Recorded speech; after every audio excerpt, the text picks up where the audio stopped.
Welcome, welcome, welcome. Once again, it is time for the Midnight Skeptic. Um, this will be broadcast locally on 103.3 FM, KPCA, this coming Sunday, the 28th at 9 p.m., and worldwide at kpca.fm. And I'm recording this on the 26th. 26th. This is Friday. And it's a little bit after 4 o'clock. But anyway, are you, my listeners and YouTubers, watchers, as tired as I am seeing the face of the orange sociopathic bloat bag and hearing his voice on TV? Well, the Midnight Skeptic is very much tired of it as well. Here's the play-in music.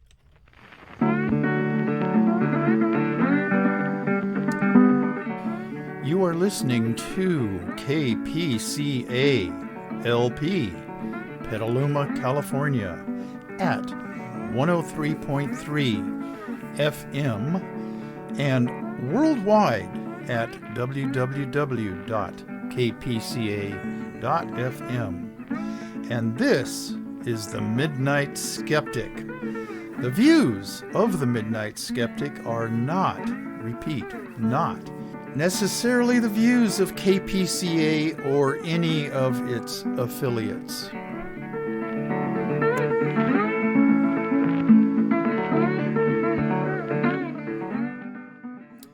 Well, as I've said on programs before, around the introduction, the goal of the Midnight Skeptic is to rid this country of all GOP, MAGA heads, Republicans, conservatives, whatever political people have in their minds that are Neanderthalic, if that's even a word. So I'm doing it in my own small way, one broadcast at a time.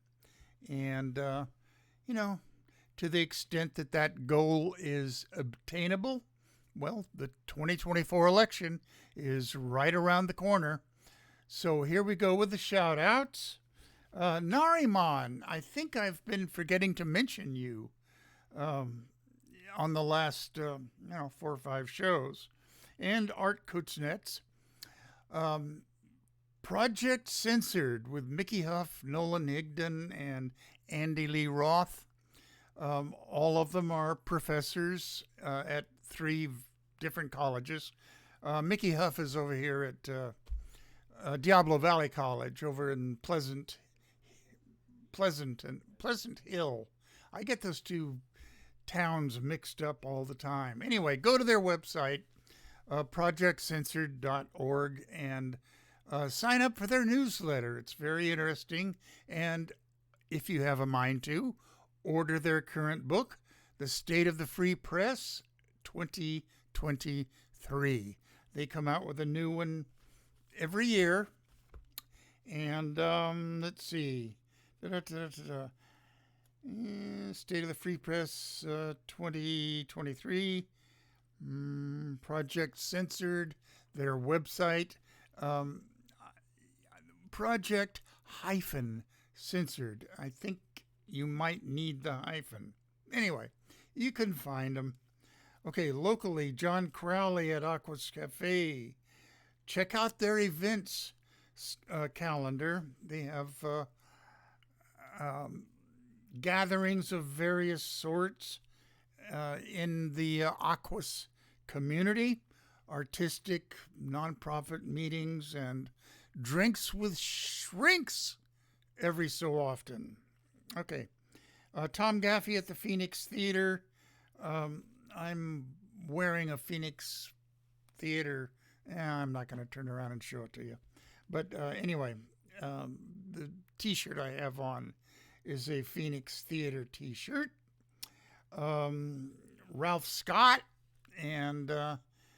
He, I guess, listens in every now and then, and he's trying to resurrect the Petaluma radio players, of which thespian group I was a member for about 4 or 5 years. And the COVID-19 kind of wiped everything out, including the Petaluma radio players. But maybe it'll come back. Maybe it won't. It was a fun thing. Okay, Tim Conrad, Tom and Nancy Throw, Kevin and Lori, who just dropped by about an hour ago just to check on me and see how I was doing. And I'm fine as can be after a very major operation. Okay, Dave and Rosita Takach in Sacramento, Rich and Kathy in Sebastopol, Dennis and Megan down in Tiburon, Yvonne and Rick in San Francisco, Stan and Kathy down in Pacifica, Aunt Jackie and Samantha and Melanie down in LA, my brother Brandon and Mina in Arizona in the Santan Valley area, their daughter Andrea, who's a nurse, she's my niece, and her husband Tim with their 3 little ones, and in Arkansas, Shannon Reed in real estate and massage. She was a massage therapist when she lived over here, massage therapist over at the Sonoma Mission Inn and Spa. Down in Florida, Nelson and Alice Lydell. And go to YouTube and look up Locus magazine, and you'll run across Amelia Beamer, who tells everybody what books Locus magazine is reviewing this month of horror, science fiction, and fantasy. They're 3 genres. And then up in the Raleigh-Durham area, Dr. Dave, the world's finest pulmonary physician. He's in art now. And check out his website, davidrubinpainting.com. And he has a very, let's say, unique take on reality, as we all should. And he splits his time between Chicago and the Raleigh-Durham area where he lives. Okay, further up the coast, Long Island, Geraldine Goldfinger, back in the United States of America West Coast, the Sonora Gang, Robert Finnegan, Bob Fisher and Sandy, his wife, and their 2 kids, Martha and Brad. Darrell Larson, Judy May, happy birthday, Judy. Kathy Francis, Lynn Quayle, and John Gleason up in Twainhart, and his 2 daughters, Tiffany and Jennifer, and then all the way down in Mexico City, Rosamalia Lopez Negrete, who sends along these wonderful photographs of tropical birds. I get them on my Facebook page, and they're quite, they almost look like they've been photoshopped. They're so colorful and exotic. I don't know whether they have been or not. Either way, they're very beautiful photographs. Okay. I've promised my listeners and watchers to start every program off with good news. So here it is. Good news from Arizona. The Arizona House of Representatives voted to scrap an 1864 law banning all abortions except when the woman's life is in danger. Believe it or not, 3 more enlightened GOP politicians crossed party lines to vote for this scrapping of that bill.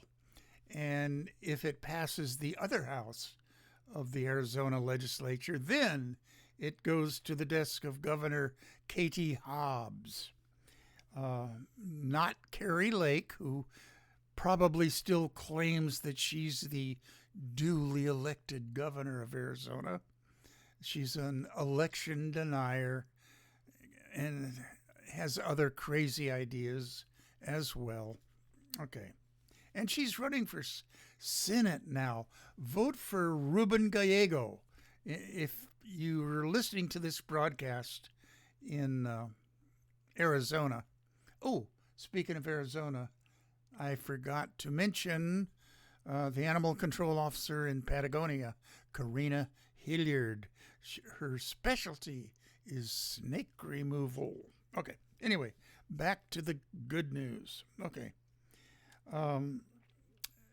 Both houses in Arizona are controlled by Republicans, except that the House of Representatives had 3 morally upright GOP legislators to cross party lines and vote for this scrapping the 1864 law bill. Okay, well, bad news from Arizona. Arizona passed a law that wouldn't require, but give teachers the option of posting the 10 Commandments in all classrooms. It's Senate Bill 1151, and it goes to Governor Katie Hobbs on April 10th. And she'll veto it, but the notice that I got from CFI, Center for Inquiry, they alerted me and others to contact Katie Hobbs's office and admonish her to veto it. Well, she will. It's strictly a secular, sneaky Christian bill, and I imagine that Christians would say, well, what's wrong with the 10 Commandments? Well, first of all, which version of them are going to be posted?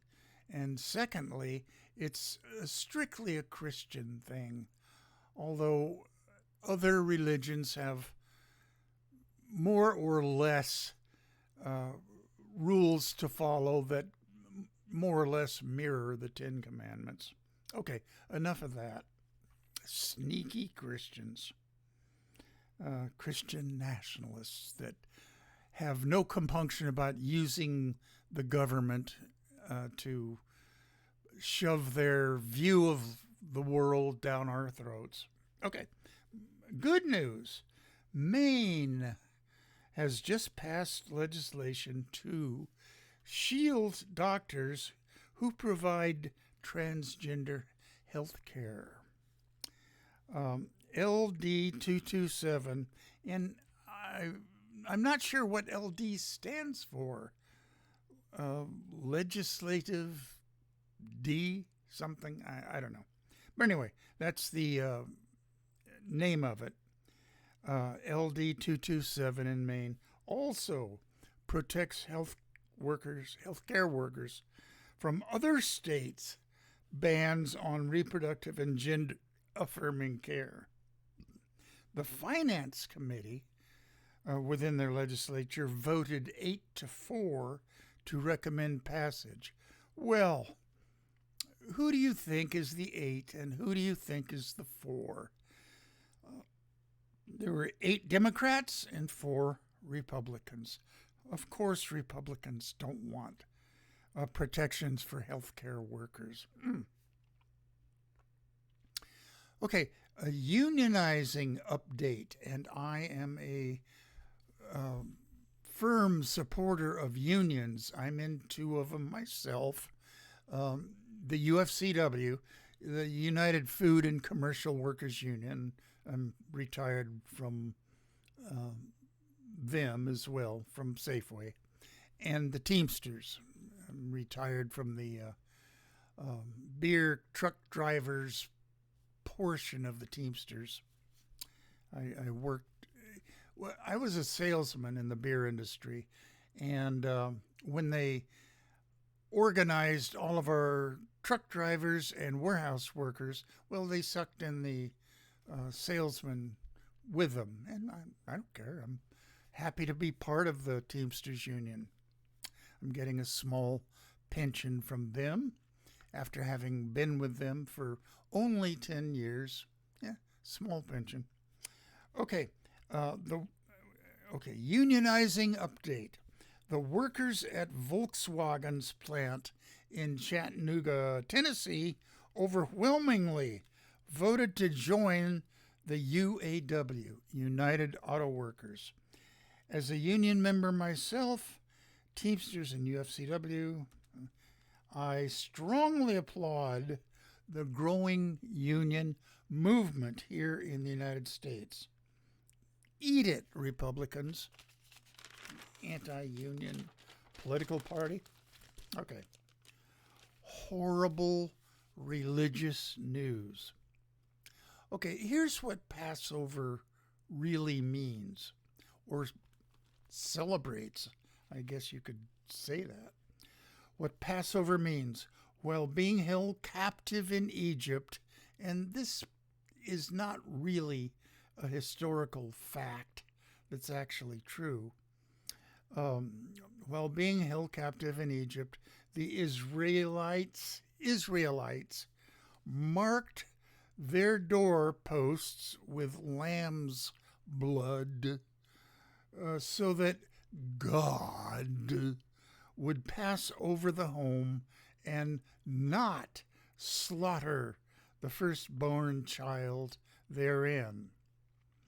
This was the loving God way of punishing the Egyptians for their being mean to his chosen people. And I use the term chosen people in its most sarcastic sense. I'm not anti-Semitic or anti-Jewish. Judaism is just as stupid in some of their beliefs as any other religion. I'm anti all religions. As I've said many times on my show, the Old Testament, Christianity's version, and the Torah, what non-Jews understand as the Old Testament, depict God as almost as much of a sociopath as any human ever was. It's just a justification for killing those who are in other tribes. Back in the good old days, meaning the Canaanites, they should be killed. All of them, wiped out, totally. This is according to God. And subjugating women, overvaluing virginity and homemaking, and stressing unquestioning obedience from children. A loving God. BS to that. Good news. The American Climate Corps announced the program was opened for applications on Monday, 4/22, which is Earth Day, with 273 jobs listed on the White House's website. Funding for it was cobbled together from other programs. AOC and Senator Ed Markey had called for 150 million jobs back in 2021. AOC is Alexandria Ocasio-Cortez. She's a fan of the Green New Deal, as is Ed Markey. And the Green New Deal, of course, has been mocked by Republicans. Okay, good news. The last of New England's coal plants is set to close on March 27th of 2024. Granite Shore Power, the name of the company, will stop burning coal at its Merrimack and Schiller stations in New Hampshire. Nonviolent direct action and lawsuits from an organization called No Coal, No Gas, NCNG, won out eventually. Okay, nonviolent direct action does work in a lot of cases. All right. Good James Madison quote. And I tried to find the exact date or that he said this or wrote this or what. But anyway, these are his words. Quote, "The purpose of separation of church and state is to keep forever from these shores the ceaseless strife that has soaked the soil of Europe in blood for centuries." And by soaking the soil of Europe, he means these endless religious wars between Protestants and Catholics. So, separation of church and state. Bad Louisiana news. Again, a Louisiana House committee voted to, are you ready for this? Remove lunch breaks for child workers. You heard it right from the Midnight Skeptic. GOP legislators in Republican-controlled states are following the recommendations of a Florida-based think tank, which is called Opportunity Solutions Project, that seeks to relax regulations that prevent children from working long hours and dangerous conditions. That's what Republicans are all about. No regulations. Even when it concerns the safety of workers, especially the safety of young workers, child laborers. We want profits, not regulations. Screw the kids.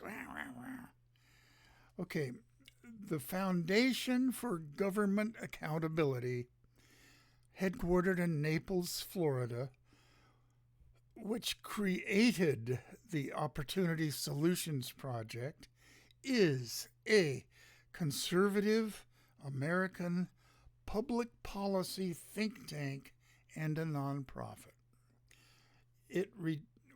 Its goals are to reduce the welfare state, reduce restrictions on teenage workers, and block the expansion of Medicaid. Republicans would rather stick needles in their eyes than give any worker or any middle or lower class person anything free. Let them get a second job. Okay, I'm lost my place here. Okay, reduce the expansion of Medicaid at state and federal levels. Their main funder is the 85 Fund, connected to Leonard Leo. May he die soon. He's he's the guy who buys Supreme Court justices like Clarence Thomas and Samuel Alito. The 85 Fund is of course, 501c3 nonprofit, dark money funder of conservative causes and politicians. And online, it said that their bank account or funds amount to 6.2 million right now. Good news. The U.S. Department of Agriculture has issued new nutrition standards for school lunches and breakfasts. Limits on added sugars in school meals, and as to take effect on July 1st of 2027, sugars have to be less than 10% of calories per week, plus a 15% reduction in salt in meals. Okay, I'm sure the sugar and salt producers lobbying outfits are trying to work against this. Bad Tennessee news. Legislature passes a dangerous bill allowing, okay, are you ready for this? Allowing teachers to carry guns in schools. What could possibly go wrong? The law would bar parents and other teachers from knowing who was armed. All Democrats and 4 GOP legislators voted against this, but to no avail. The GOP controls with an iron fist both houses of the Tennessee legislature.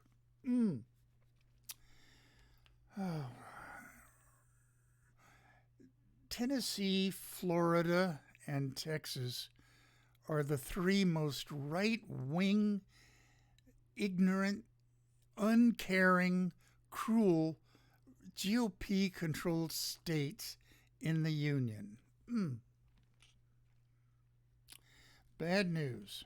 Nevada's candidate for Attorney General, who lost, by the way, and Nevada GOP National Committee woman, I guess she is that now, Sigal Chattah, Chattah,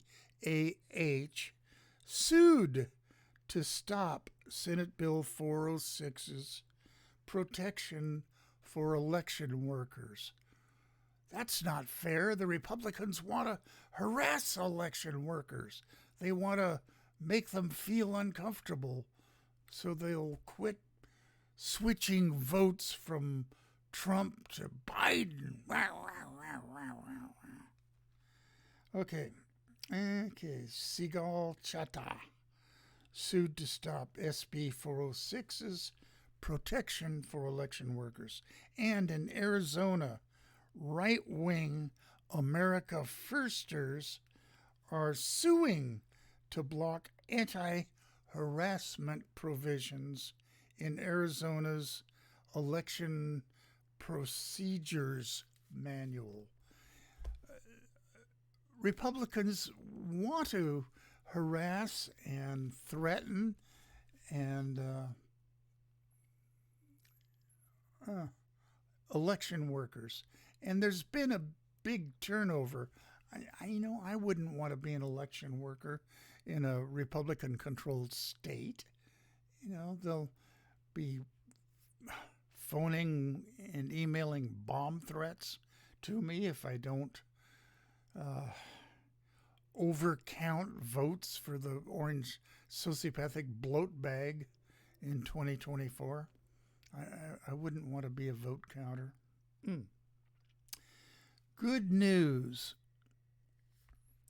Indigenous peoples rush to stop false climate solutions ahead of the next international climate meeting, COP29.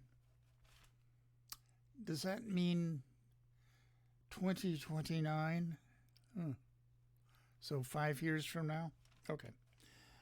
Um, should be a permanent end to carbon markets, says IEN. Okay, which is Indigenous Environmental Network, which is a group of climate saving and concerned people. Carbon dioxide removal projects like CCS,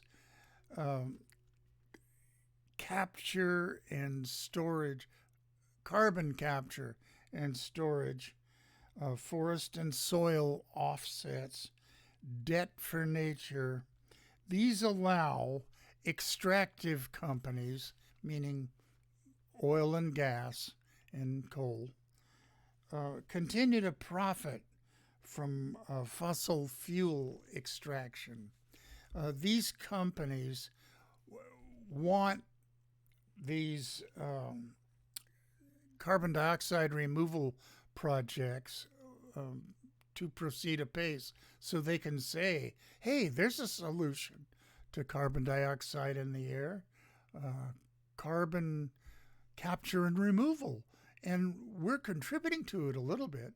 They want to be able to continue unmolested with their extracting coal, oil, and gas out of the ground. And they encourage plastic recycling, even though it doesn't really help all that much. And it just gives a good feeling to people that are concerned about the climate. And plastic that's infesting our oceans and roadsides and beaches. They want to toss a bone to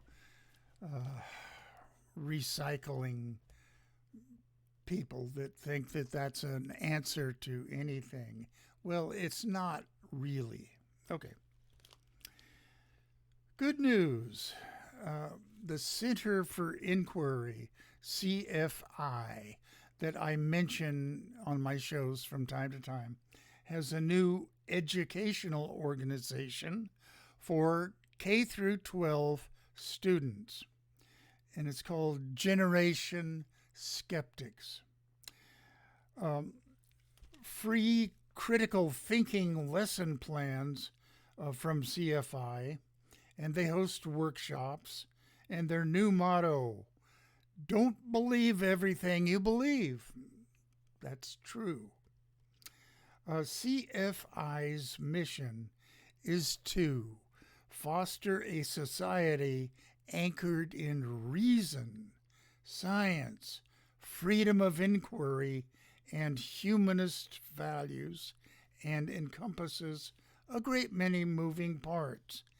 And it's dedicated to cultivating a society liberated from the dogmatic influence of religion and pseudoscience,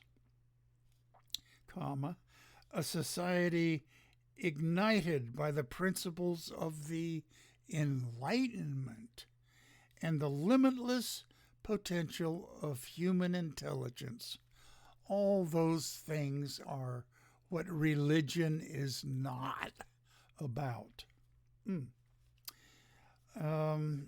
And within CFI is, and this is not an exhaustive list, but number one, Quack Watch, which is medical advice based on science and truth, and they try to warn it's kind of a consumer protection um, facet of CFI.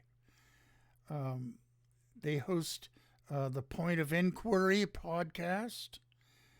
They host the Council for Secular Humanism, Secular Rescue, meaning people in foreign countries, maybe even some here, but who've been accused of blasphemy.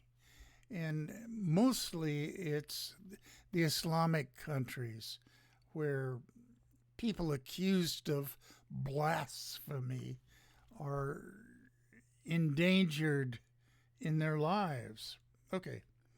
And CFI will work to literally rescue them from their countries and bring them over here or wherever they want to go. Okay.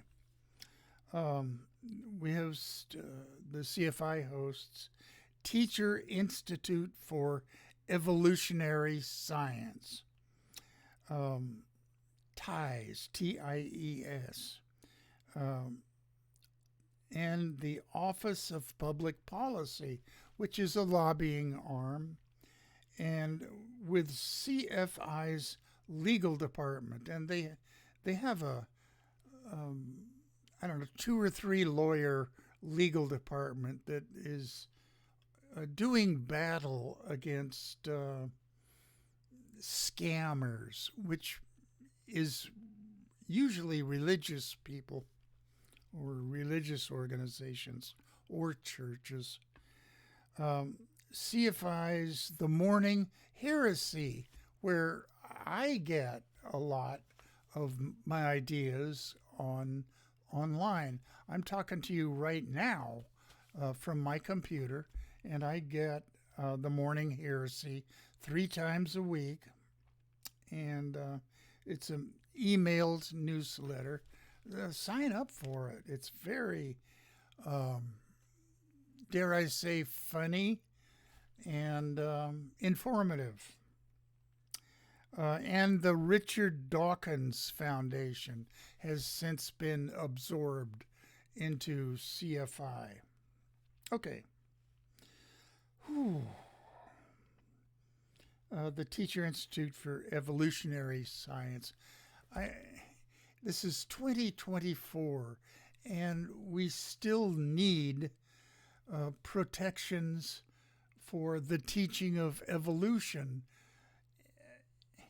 And fundamentalist Christians are still fighting to get creationism and intelligent design taught in our schools.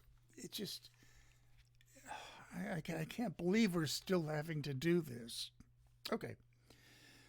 Whew, I need a sip. This is milk, by the way.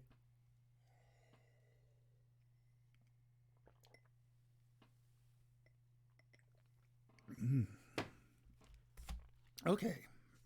Bad news. GOP stupidity. A Maine GOP lawmaker says the Lewiston mass shooting in October of last year was God's wrath in response to a law expanding abortion access. The state legislature is set to vote on censuring 2 Republican lawmakers for remarks on the House floor tying the mass shooting to an abortion access law. During floor debate Wednesday, which was on April 10th, State Republican Representative Michael Lemelin, I'll spell that, capital Lemelin. Anyway, he said, God draws a line in the sand, and we crossed that line. and there's consequences. Meditate on this, Madam Speaker. He was addressing House Speaker Rachel Ross, who's a Democrat. When LD 1619 passed, and I couldn't find the date that it passed, and went into law October 25th, you told God life doesn't matter. These are his words. Keep in mind that the law came into effect on October 25th. God heard you, and the horrible events of October 25th happened. That was last year's mass shooting in Lewiston, Maine, if you all remember that. These mass shootings tend to blend all together in people's minds. They don't even make the front page of newspapers anymore. GOP state rep Shelley Rudnicki then said on the chamber floor, quote, "I just want to stand and say that I agree with Representative Lemelin and everything he said." And she should be censured as well. Whew. Water sip. I finished my milk like a good boy.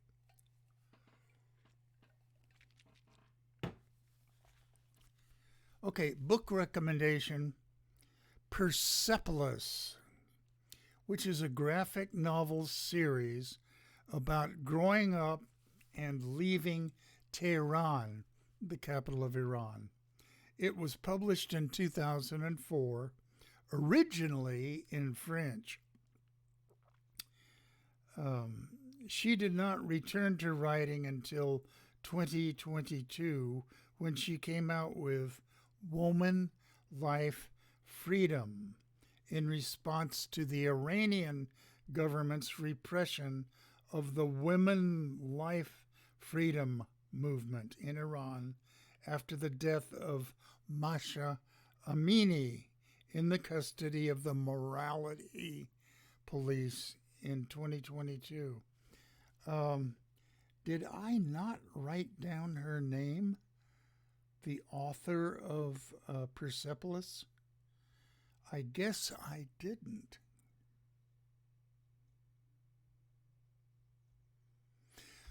Oh, boy, my bad. Okay, quote. Here's a quote. "The Iranian regime is a pseudo-totalitarian regime," said Abbas Milani, Milani, the director of Iranian studies at Stanford. The quote goes on, "They want to control everything." And my question is, how is it pseudo-totalitarian?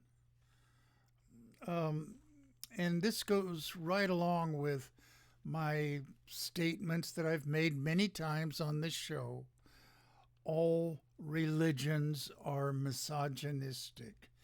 In response to the dust-up, I guess you could call it that, between Israel and Iran, the morality police have been turned loose once again to harass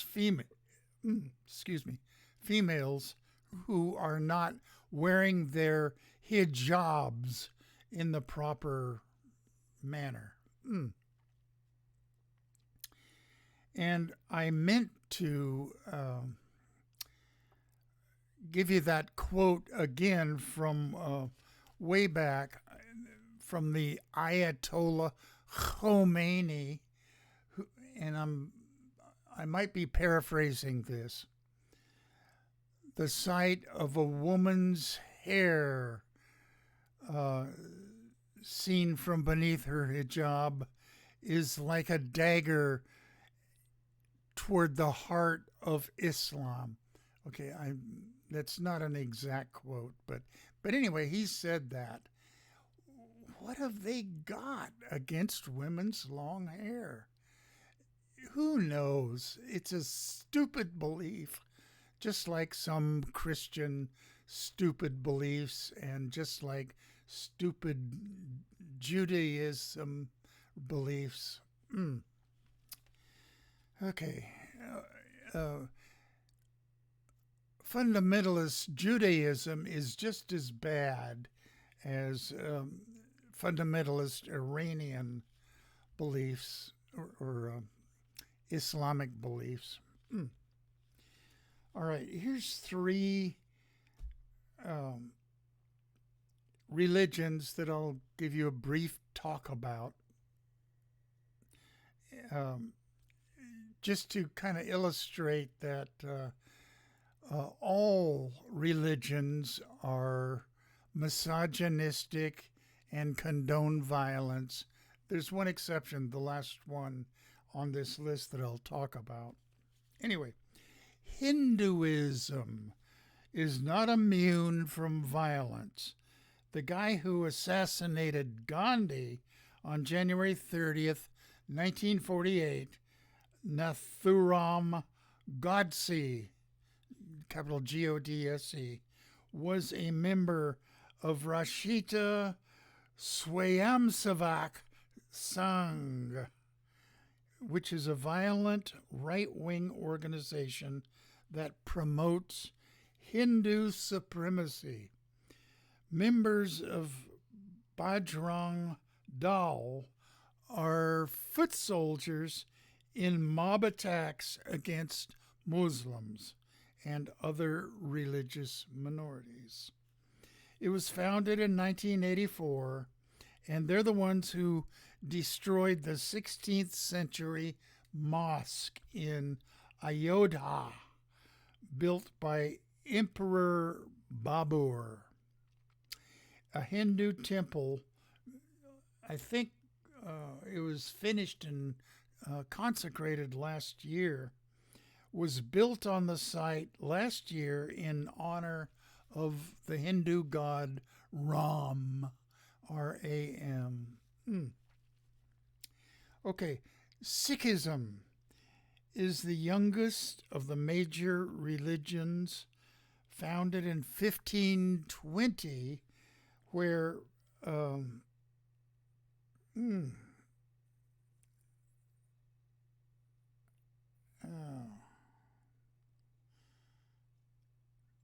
boy, I can't read my writing. There was a guru, Nanak, was living in the Punjab and was accepted as a guru by his followers. Sikhs believe in one genderless God who created everything.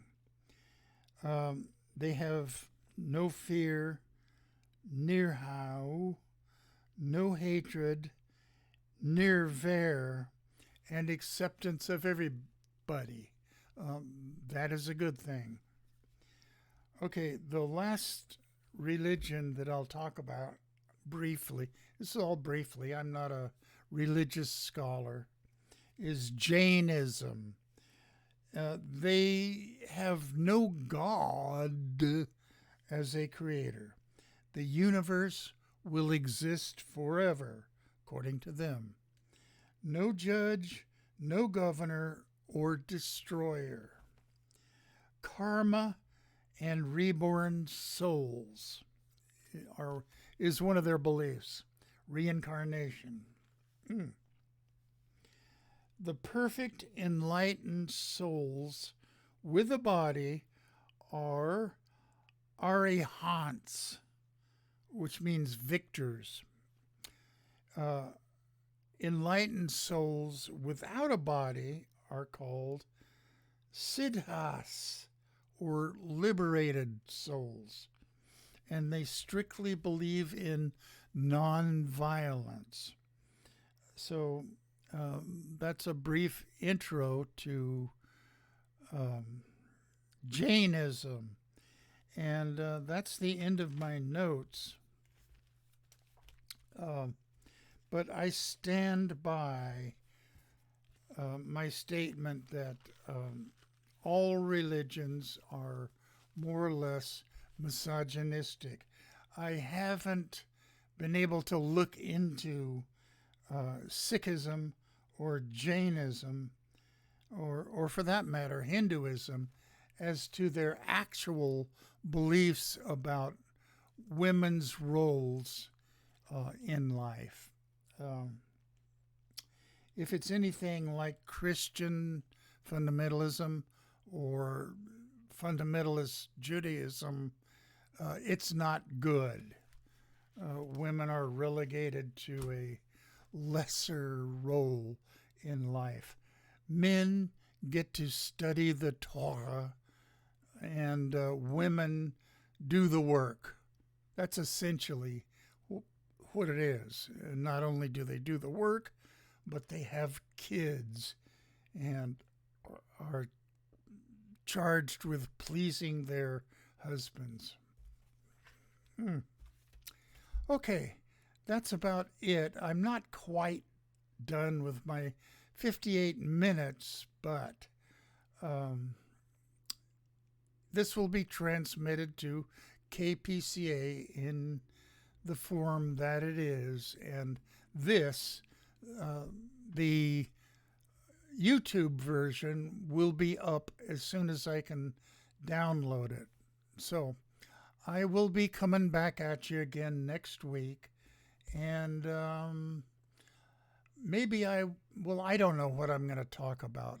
The Orange Sociopathic Bloat Bag is on trial now for cooking the books back in New York, and I don't normally wish death on people, but he's one that this country would just be better off if he would just die. Okay? All right. Here's my play out music.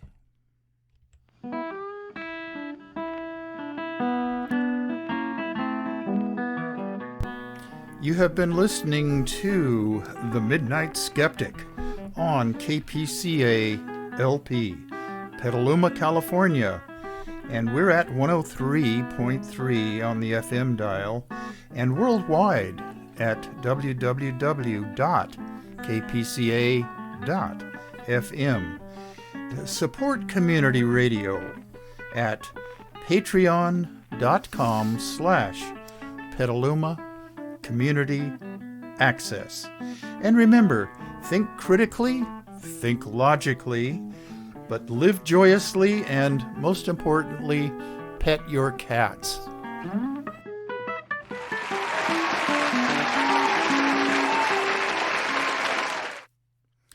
Okay, for those of you out there who have cats, be nice to them, pet them while they are around.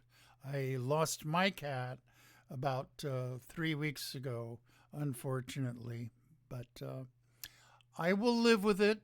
I've lost cats before. So, until next week, the Midnight Skeptic is signing off, and please listen in next week. And if you have a few bucks lying around, donate it to Petaluma Community Access.